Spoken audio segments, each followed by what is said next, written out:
Today I'd like to share with you a little bit of a headstand tutorial. And now one thing I'd like you to keep in mind is headstands take a lot of time. It should be a slow moving process, which I will demonstrate in this video. For now, notice what is the top of your head. And then with your hands, when you clasp your hands, try not to have one pinky on top of the other. Stack them as I just showed here in the video.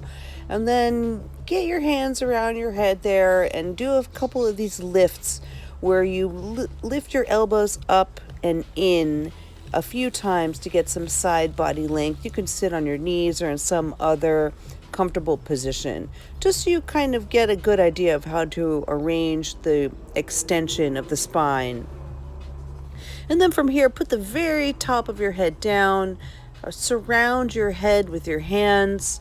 Your elbows should be close by, and real slowly walk your feet in as you lift into a dolphin-esque shape with your head on the floor.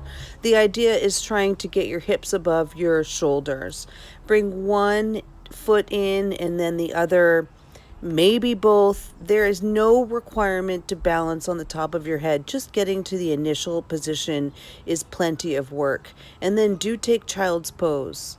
Thank you.